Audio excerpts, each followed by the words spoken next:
આજે હું નવી રેસીપી સાથે આવી ગઈ છું। આજની જે રેસીપી છે તે છે ભજીયા। તો મિત્રો બધાના ઘરમાં રેગ્યુલર ભજીયા તો બનતા જ હશે, પણ આજે હું એક નવીન રીતના જે ભજીયા બનાવું છું જે છે ખજૂરના ભજીયા। અને જે લોકો મિષ્ટાન ખાતા હોય તેના માટે તો ખૂબ જ આ વેરાયટી એકદમ સરસ લાગશે અને ચોક્કસથી બધા ટ્રાય કરજો ખજૂરના ભજીયાની। જય શ્રી કૃષ્ણ, કેમ છો બધા? મજામાં? શિલ્પા ગુજરાતી રસોઈમાં હું સ્વાગત કરું છું।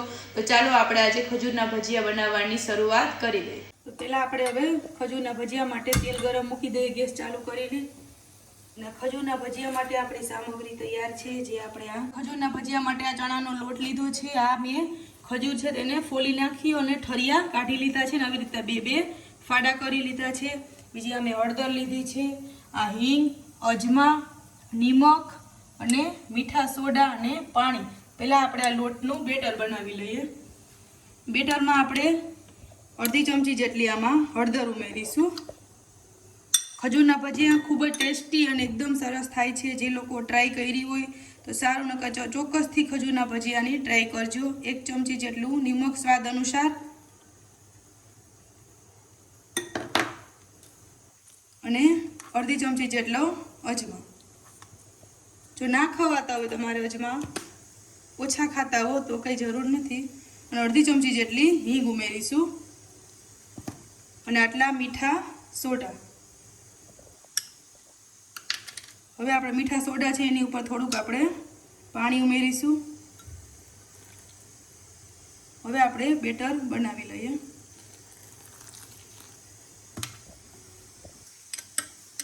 બેટર છે તે આપણે ઓલા જે નોર્મલ ભજીયા કરીએ એવું જ બનાવવાનું છે। આછું નહીં ને ઘાટું નહીં, જે આપણે ખજૂરની પેશી અંદર ડીપ કરીને ભજીયું પાડી શકીએ એવી રીતના આપણે બેટર તૈયાર કરવાનું છે। તો પહેલાં આપણે આનું બેટર સરખું બનાવી લઈએ સરસ।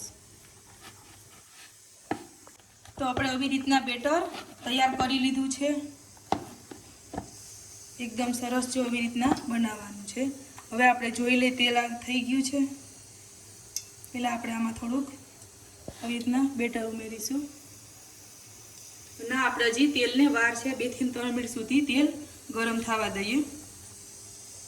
આપણે આમાં ખજૂરની પેશી છે તે આપણે આમાં ઉમેરી દઈએ અને આપણે ચણા લોટમાં આવી રીતના ડીપ કરી અને તેલમાં ઉમેરી દઈએ। આવી રીતના આપણે બધી ખજૂરના ભજીયામાં એક સરખા સરસ પાડી લઈએ। બટેકાના, મેથીના, મરચાના તો બધા લોકો બનાવ્યા જશે। ખજૂરના ચોક્કસથી ટ્રાય કરજો અને કેવા બન્યા તે કોમેન્ટ બોક્સમાં જરૂરથી કહેજો। તો ચાલો હવે પહેલાં આપણે આવી રીતના બધી ખજૂરના ભજીયા તેલમાં પાડી લઈએ।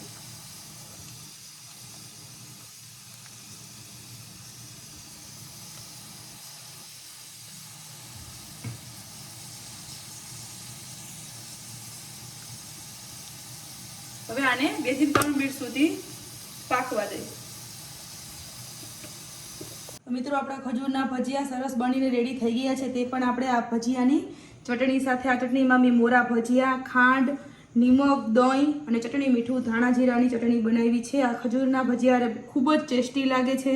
તો તમે જોઈ શકો આવી રીતના આપણા ખજૂરના ભજીયા એકદમ સરસ બની ગયા છે। જે લોકોને મારી રેસીપી પસંદ આવે તો મારી ચેનલને લાઇક કરજો, સબસ્ક્રાઈબ કરજો, શેર કરજો, બેલ આઇકન દબાવવાનું ના ભૂલતા, જેથી તમને મારી નવી રેસીપી જોવા મળે। અને બીજી રેસીપી સાથે મળશું, ત્યાં સુધી બધાય આવજો।